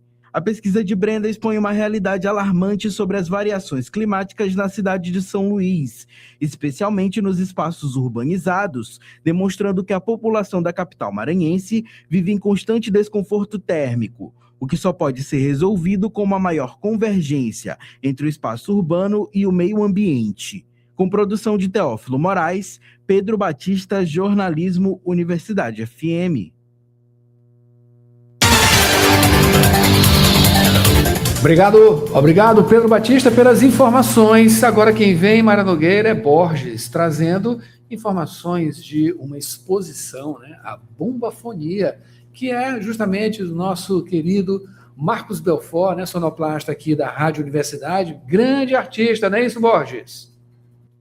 Exatamente, Adalberto, a exposição Bombafonia, a magia está no ar, do Marcos Belfort, exposição que segue aberta à visitação, sempre de sexta-feira, das 8 da manhã às 3 da tarde, exposição ela está no Centro de Cultura, Centro Cultural do Ministério Público, espaço localizado na Rua Oswaldo Cruz, no centro aqui de São Luís. A exposição ela é composta por 28 obras, entre pinturas e esculturas, material produzido aí a partir de reciclagem. Portanto, então, Bombafonia, a magia está no ar, primeira exposição de Marcos Belfort no Centro Cultural do Ministério Público, podendo ser visitada aí de segunda a sexta-feira, sempre do horário das 8 da manhã, seguindo até às 3 da tarde. Adalberto, Mayra. Obrigado, Borges. 7 horas, aliás, 8 horas e 25 minutos agora. Praticar esportes é a sintonia da 106. Esporte. E vamos agora ao noticiário esportivo. Mayra Nogueira, a gente começa falando dos resultados, né, dos times maranhenses dos campeonatos brasileiros Série D e C 2026. Sábado, Sampaio encarou Iguatu, né? No estádio Morenão, Adalberto, casa do adversário, em partida válida pela primeira rodada da Série D. O placar 0-0. No mesmo dia, o IAP empatou com o Maracanã, no estádio Nhozinho Santos. O primeiro gol da partida foi de Vinícius Canindé, do Maracanã, aos 2 minutos do primeiro tempo. E no segundo tempo, o zagueiro Gustavo... Aliás, também no sábado... É isso aí, o segundo gol, né, foi exatamente o zagueiro Gustavo que igualou o placar. E o resultado foi 2-2. É isso aí. Segundo foi do lateral direito, Matheus Rubens, do Canário da Ilha. Já Soares, do Maracanã, abriu vantagem com mais um gol. No segundo tempo, o zagueiro Gustavo igualou o placar. O resultado foi 2-2. E também sábado, o Maranhão Atlético jogou contra o Guarani, no estádio Castelão, em partida válida pela primeira rodada do Campeonato Brasileiro, Série C. O primeiro gol foi do Mac, aos 31 do primeiro tempo, e o ponto, né, de empate foi de Herbert, aos 51 do segundo tempo. Placar 1-1. Já no domingo, Adalberto, o dia do Imperatriz empatou com a Tuna Luz em jogo pela primeira rodada da Série D. E essa partida encerrou zerada.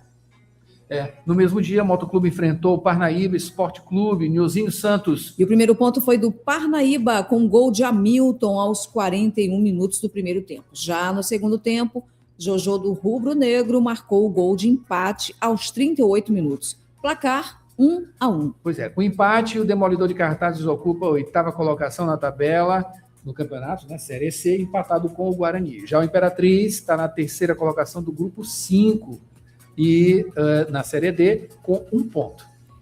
No grupo 6, o Canário da Ilha, o Papão do Norte e o Tubarão estão empatados com apenas 1 ponto cada.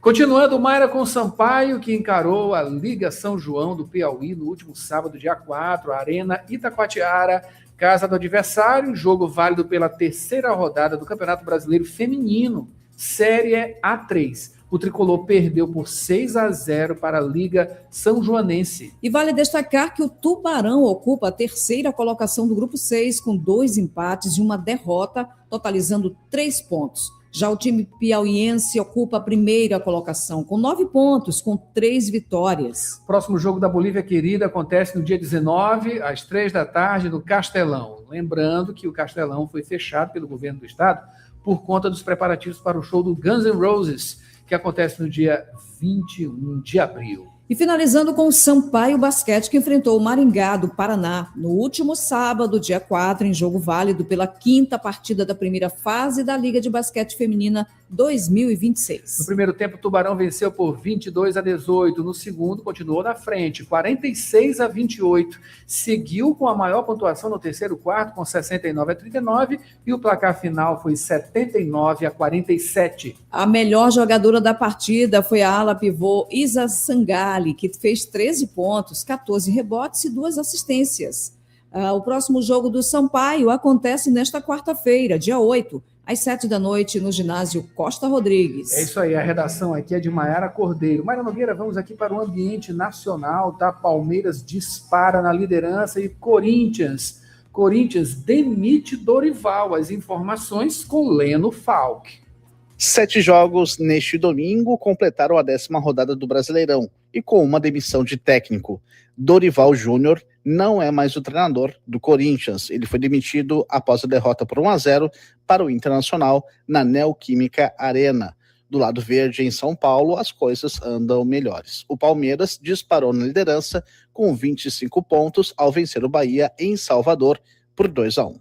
O vice-líder é o São Paulo, com 20 pontos, que goleou o Cruzeiro no sábado por 4-1. Mesma pontuação tem o Fluminense, que aparece em terceiro. O quarto colocado, dividindo a posição com o Bahia, é o Flamengo, que venceu o Santos por 3-1 no Maracanã no domingo. O técnico palmeirense Abel Ferreira destacou a regularidade das atuações do seu time. O segredo não é jogar só contra algumas equipas, o segredo é a constância. E não é de hoje, o Palmeiras ganha e perde desta maneira. É uma equipa que luta até ao fim, que acredita até ao fim, seja contra quem for. Seja jogo da Libertadores, seja jogo da Copa, seja contra que treinador for, seja contra que adversário for, nós temos sempre a mesma postura. Ganhamos e perdemos. Por isso é que estava a dizer que é sempre difícil de jogar aqui contra o Bahia, contra este treinador, como te disse, é um treinador que está aqui há muito tempo, é um treinador que o clube gosta, foi um treinador que ficou fora das competições e tem agora só 2 competições. Isto pode ao longo do tempo dar-lhe alguma frescura física e vai dar seguramente, e vai ser muito difícil ganhar aqui do Bahia aqui em casa, venha quem vier aqui jogar. No interior de São Paulo, o Mirassol foi derrotado em casa para o Red Bull Bragantino por 1-0. Em Porto Alegre, Grêmio e Remo não saíram do zero. Já em Belo Horizonte, o Atlético Mineiro venceu o Atlético Paranaense por 2-1. Em Chapecó, Chapecoense e Vitória ficaram no 1-1. Agência Rádio Web, produção e reportagem, Leno Falck. Jornal Rádio Universidade, com Adalberto Júnior e Mayra Nogueira. Os pais pediram e a Laboro ouviu. Agora, o Colégio Laboro Cidade Operária também oferece educação infantil com turmas Infantil 1 e 2. Um espaço pensado com carinho, segurança e afeto, onde cada descoberta do seu pequeno será acompanhada de perto por quem entende de educação desde o começo. Porque cuidar do futuro começa agora. Acesse colégio.laboro.edu.br ou fale pelo WhatsApp 989-8197-0427. Colégio Laboro, onde os primeiros passos encontram grandes futuros.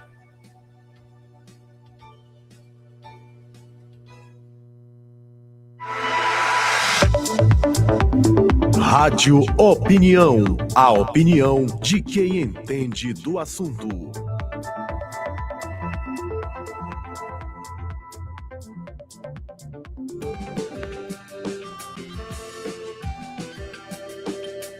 Olá pessoal, de volta aqui com mais uma edição de Rádio Opinião Entrevista, com produção científica, reconhecimento, acima de tudo, aos nossos pesquisadores, aos nossos estudiosos, né, das mais diversas universidades aqui do nosso estado, e, claro, falar hoje sobre literatura, um assunto também delicioso, né, instigante, e uma trajetória, né, que é justamente com a nossa entrevistada, professora doutora do curso de Letras da Universidade Federal do Maranhão, Márcia Manir Miguel Feitosa. Ela venceu o Prêmio FAPEMA 2025 na categoria Pesquisador Sênior, Linguística, Letras e Artes.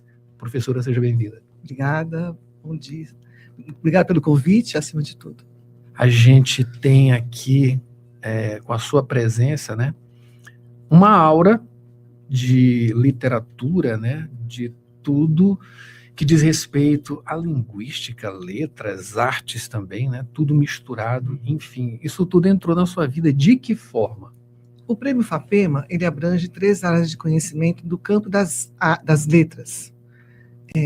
Eu sou linguista de formação pela Unicamp e, ao mesmo tempo, sou formada em letras, em literatura.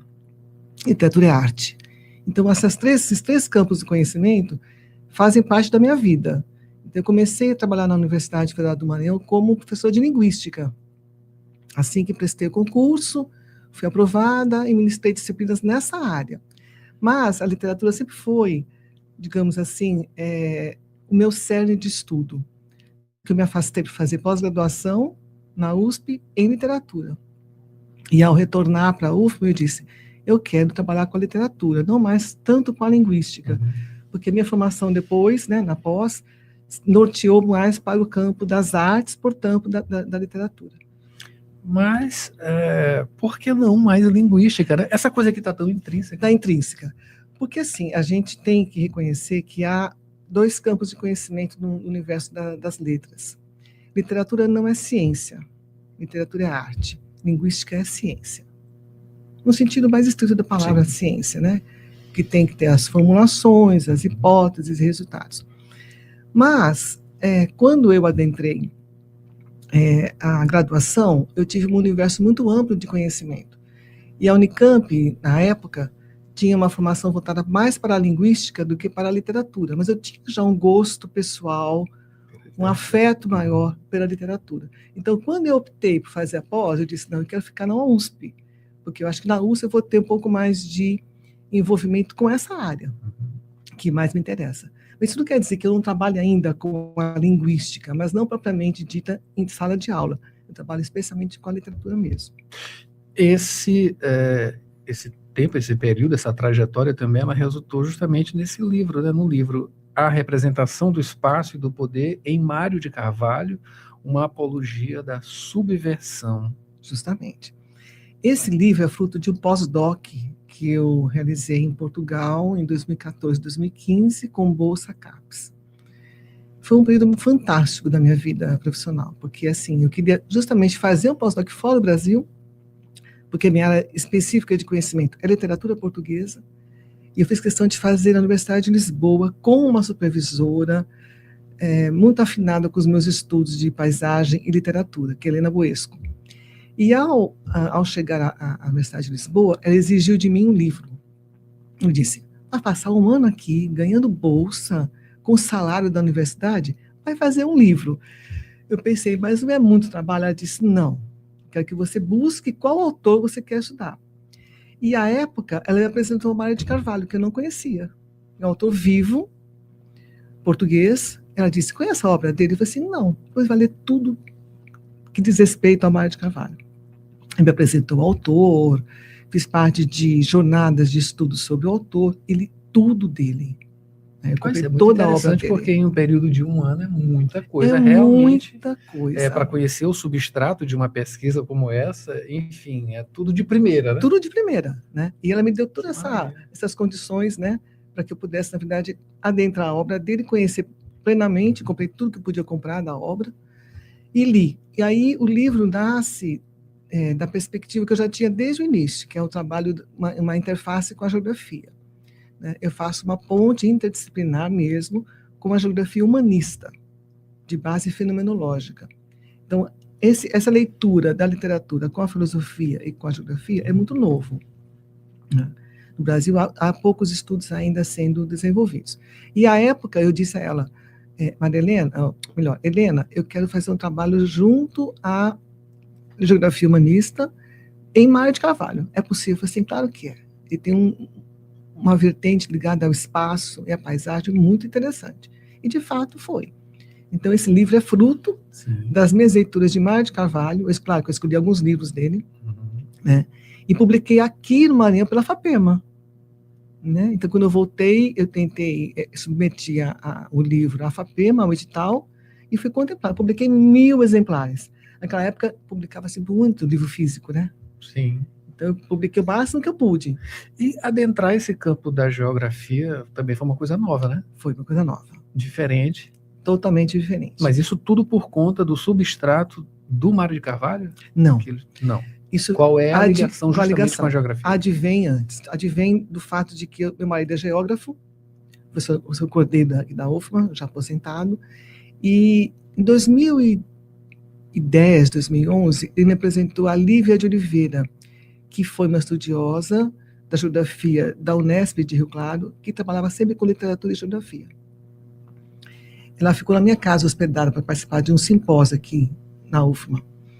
E ela percebeu que eu tinha todo um envolvimento com a literatura e disse: por que você não faz o trabalho junto à geografia humanista? Eu posso te apresentar os autores mais importantes. Eu falei: não, eu não sou geógrafa. Você não vai ser geógrafa nunca. Você vai ser uma estudiosa de uma interface. Aí eu fiquei assim bem entusiasmada e disse: eu topo. E comecei a ler obras ligadas à geografia humanista. As pessoas gostam de te desafiar, né? Gostam de me desafiar. Que legal. E eu gosto dos desafios. Correspondo. Que legal. Tanto é que hoje, né, salvo a modéstia, eu sou uma das estudiosas mais afinadas com a geografia imersa do Brasil. Publico muito nessa área. Que interessante. Tanto em revista de geografia como em revista de letras. E como entendeu? Essa confluência de geografia e literatura, enfim, tem afinidades com o quê? Com a poesia, com a crônica? O que é? Com a literatura de uma forma ampla. Tanto pode ser, qualquer gênero, pode ser tanto a poesia quanto a prosa, quanto o teatro. A questão é que há conceitos fundamentais da geografia que podem ser aplicados ao estudo literário. Por exemplo, a diferenciação entre espaço e lugar, que para nós é uma coisa relativamente sutil, e não é sutil para a geografia. A diferença entre pertencimento e não pertencimento, entre não lugar, entre lugar, e lugar sem lugaridade. São conceitos muito pertinentes à geografia e que casam muito com o estudo da literatura, ainda mais literatura contemporânea, cujos temas noteiam muito a ideia de deslocamento, espaço, lugar, os refugiados, né, as migrações. Conflitos também. Os conflitos. Que interessante. Então, assim, cada vez mais a gente pode pensar que a literatura está filiada ao estudo geográfico. Né? E eu tenho, na verdade, um cuidado maior porque, claro, não sou geógrafo, mas faço questão de estudar bastante esses autores que trabalham com a geografia humanista. É de um viés filosófico, não é de um viés ligado à geografia física, por exemplo, que não é o meu interesse. E quais foram essas obras de Mário de Carvalho que você usou como substrato? Eu consigo lembrar agora. 400 mil sestércios, que é um livro como se fosse um livro pícaro, que lembra muito uma novela picaresca espanhola. Porque o pícaro, explique, por favor. O pícaro é aquele herói malandro, aquele herói vagabundo, mas que é ladino, esperto, e passa a ser um herói. Né? Então, é a figura de um herói anti-herói, uma espécie de Macunaíma. Sim. Uma espécie de Macunaíma. Então, o personagem principal faz isso, né? Ele tem um deslocamento interessantíssimo na obra, em que ele tenta, de todo modo, ficar rico, e ele nunca consegue, mas sempre ele ludibria as pessoas para conseguir. Né? Mata um grande gigante, umas coisas assim bem fantasiosas, mas é bem interessante mostrar o deslocamento dele para conseguir chegar, e não chega nunca a ser um ricaço. Essa é uma das obras que eu trabalhei.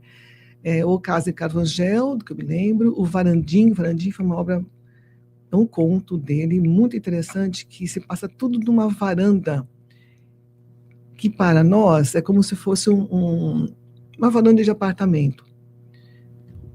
Tudo acontece ali. Né? Os crimes, ruir o prédio, o personagem principal, que é dono do prédio, não tem mais acesso a ele, porque o comando do poder toma, meio kafkiano, né? Que legal. Só um detalhe, todas essas questões geográficas, elas dizem respeito a Portugal, enfim, geograficamente? Não necessariamente. As obras de Mário de Carvalho têm uma conotação cosmopolita. Elas têm uma leitura de mundo mais universal, que não especialmente só de Portugal. Claro que há algumas delas que são mais ligadas a Portugal, mas essencialmente não. Por exemplo, Deus Passeando na Brisa da Tarde, que é um romance dele, se passa na época de Marco Aurélio, no Império Romano, mas o personagem é português. Ele faz uma transposição da literatura contemporânea para a época do Império Romano, para mostrar o quanto o personagem chamado Lúcio não consegue ser justo a ponto de evitar invasões na fortaleza e tal. Uma relação bem interessante com a Lusitânia e depois com o Império Romano. Tem uma afinidade também com a história, né? Muito.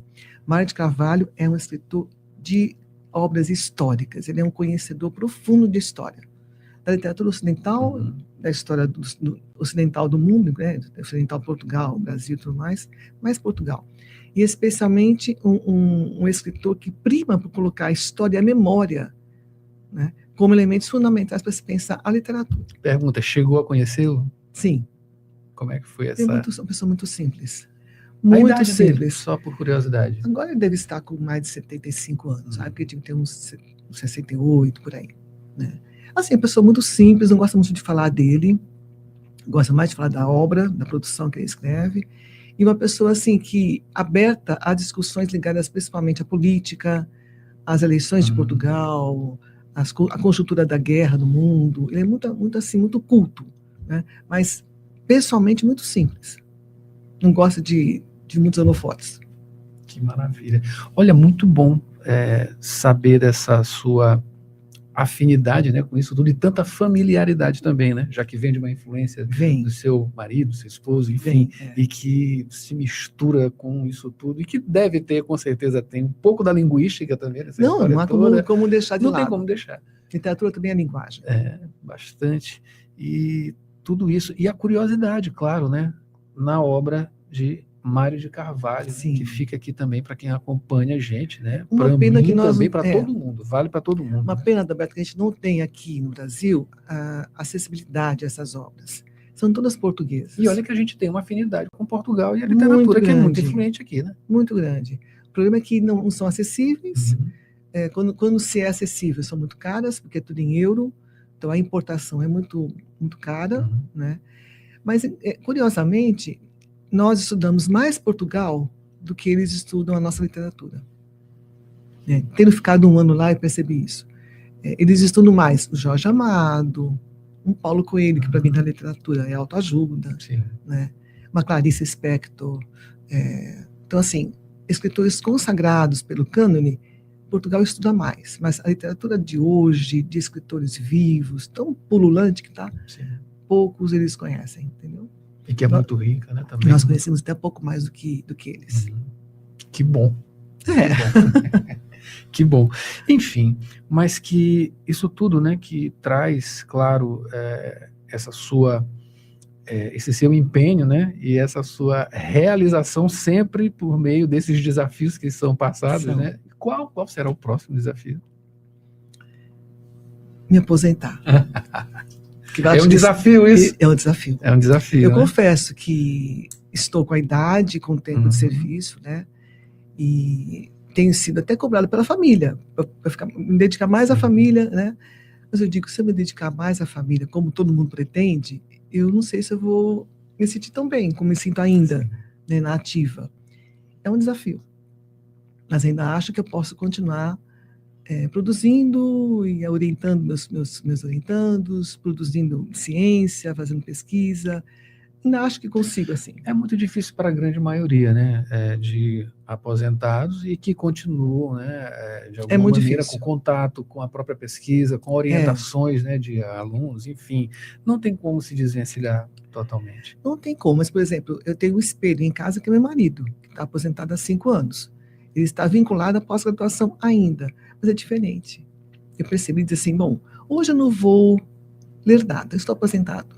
Amanhã eu pego alguma coisa. Eu digo, eu não posso fazer isso porque eu estou na ativa, eu tenho atividades todos os dias, né? Cobranças e tal. Ao mesmo tempo, isso me dá vigor. A cobrança me dá vigor. Então, quanto mais há um desafio e mais a cobrança, mais eu me sinto revigorada. De repente, se eu não tiver mais essa cobrança, como é que eu vou me sentir? É um desafio interior, entendeu? Mas eu espero não adentrar ainda esse desafio, porque, por exemplo, eu estou com novos projetos junto ao CNPq, então eu estou caminhando. A aposentadoria está bem distante. Eu estou caminhando. Está bem distante. Acabei de conversar aqui com a professora doutora do curso de Letras da Universidade Federal do Maranhão, Márcia Manir Miguel Feitosa, ela que ganhou o prêmio FAPEMA 2025 na categoria Pesquisador Sênior, Linguística, Letras e Artes, né? E, enfim, de uma homenagem, né, também. E, olha, muito obrigado pela sua presença e vamos atrás, né, do Mário, né? Ótimo. Para conhecer, inclusive, claro, né? E ter contato também com essa sua obra, né? Que eu vou citar aqui, não perdi, tá aqui, cadê a obra, o nome da obra? A representação do espaço e do poder em Mário de Carvalho, uma apologia da subversão. Muito obrigado pela sua presença. Eu que agradeço a oportunidade. Obrigado. E agradecendo vocês também, né, acompanhando a gente aqui no Rádio Opinião Entrevista e esse projeto FAPEMA, UFMA e outras universidades aqui trazendo muita produção científica, conhecimentos e curiosidades acima de tudo, tá? A gente volta numa próxima oportunidade. Confira mais entrevistas em www.universidadefm.ufma.br. Até a próxima.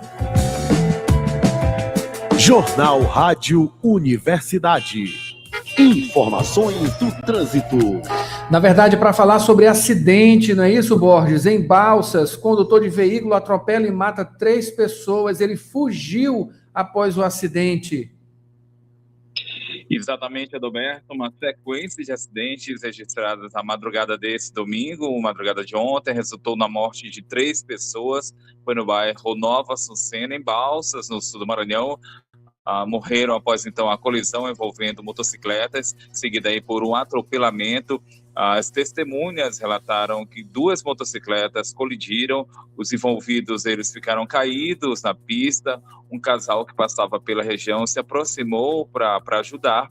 Pouco depois, um carro preto em alta velocidade invadiu a área e atingiu as vítimas e também as pessoas que estavam próximas. Com o impacto, uma das vítimas foi arremessada e sofreu múltiplas lesões.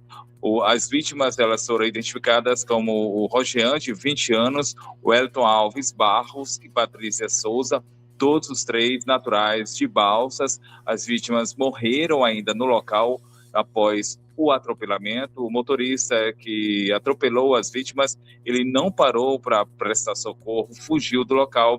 Até o momento não foi identificado. Agora a polícia segue trabalhando para identificar esse condutor e também esclarecer a dinâmica completa dessa ocorrência. Ainda, Adalberto, informações do trânsito, agora atualizando a situação aqui em São Luís. A gente traz informações referentes à Avenida dos Africanos, informações que foram repassadas ainda há pouco pelo Rildo Correia. Ele passava por essa via e trouxe essas informações. De acordo com a situação lá, a trânsito segue fluindo dentro da normalidade nos 2 sentidos, segue sem engarrafamento, mas trânsito bastante intenso. Pediu para observar aqui que a via está com a pista molhada para chamar aí a atenção do condutor para ser mais prudente ao passar por essa avenida. São essas, então, as informações. Adalberto, Mayra. Obrigado, Borges, pelas informações. A gente finaliza, assim, o Jornal Rádio Universidade, o novo Jornal Rádio Universidade, agora com maior tempo para esperar que você também, né, participar no 992-17-2647, mandando abraço a todos que mandaram mensagem para a gente. Mayra Nogueira, a gente volta amanhã com mais informações a partir de 7h10 da manhã. O que vem agora, Mayra? Conexão PET e o Jornal Rádio Universidade, claro, volta amanhã. E em seguida tem música, eu claro, né? Eu continuo com você Rádio trazendo Manhã 106, já. E Manhã 106 com novidades também, tá? Aguarde. É só novidade. Aniversário de 40 anos da Rádio Universidade. A gente se encontra, claro, por aqui no 106,9. Até amanhã.